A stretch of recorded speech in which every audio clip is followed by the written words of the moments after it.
You have the Bears, Lions, Packers, and Vikings. The Bears, pretty good team. Offense, very good. Defense, not so much.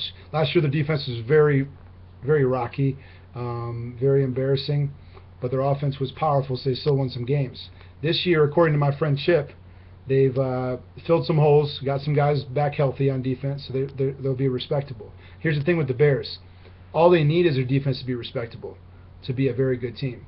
So if they can even be middle of the road on defense, they'll win a lot of games because their offense is explosive, man. Cutler's going to have a huge year, mark my words. Marshall and Jeffrey are still the best tandem in the NFL, and Forte is a monster. Catching, running, whatever you want him to do. And their offensive line isn't too bad either. So if their defense can be middle of the road, mark my words, they will fight the Packers for this division. Moving on to the Packers. Packers are going to be very good this year. They have Aaron Rodgers. They won games last year without Aaron Rodgers. Aaron Rodgers is a top 2 quarterback. I mean, in my opinion, he's in the top 3 no matter what. Arguably the number 1 quarterback in the NFL. The Packers are very good with him, man. He's a competitor. He can make all the throws. Eddie Lacy's coming off a great rookie season. Jordy Nelson's going to have a monster year. Randall Cobb's solid. Even Jarrett Boykin is going to have a good year. I'm not sure they're going to use that tight end since they don't have Finley anymore, but they don't even really, doesn't even matter. Their offensive line is pretty solid. Their defense, middle of the road, but Aaron Rodgers is going to put up enough points that it's not going to matter if you're middle of the road, and so that's good enough. Moving on to the Vikings. The Vikings are an intriguing team this year. They had a very good draft. Teddy Bridgewater looks great.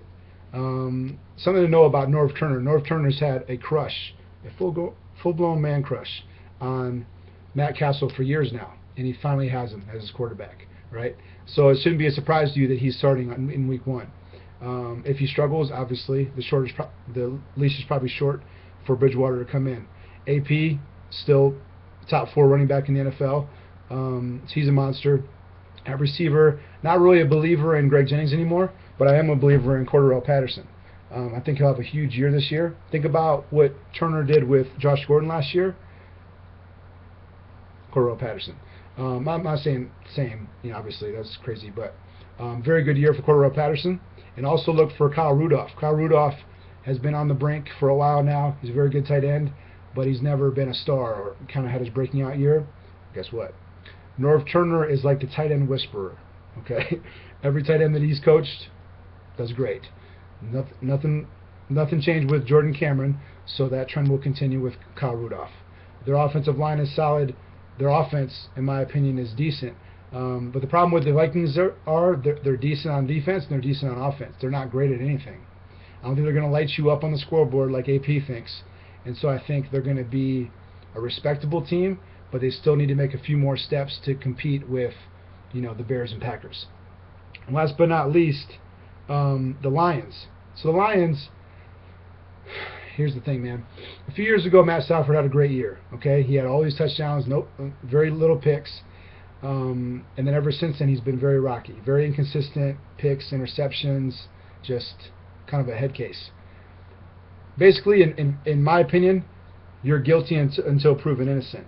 And so Matt Stafford needs to prove to us that he can play football, be a great quarterback, throw touchdowns and not picks, and not, just his mechanics are horrible. So on offense, they have a lot of firepower. Calvin Johnson, monster. Reggie Bush, great all-purpose back. Joique Bell, good north-to-south runner.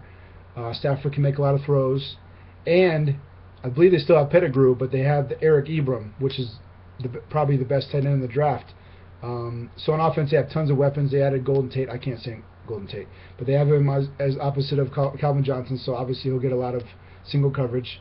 So on offense, they have all the firepower. Now on defense, here's the problem. They have a very good defensive line, but their secondary is shaky. So will the defensive line cover up the crappy secondary or not? If not, they're in trouble. I think they're still in trouble because they're still dealing with the Bears and Packers.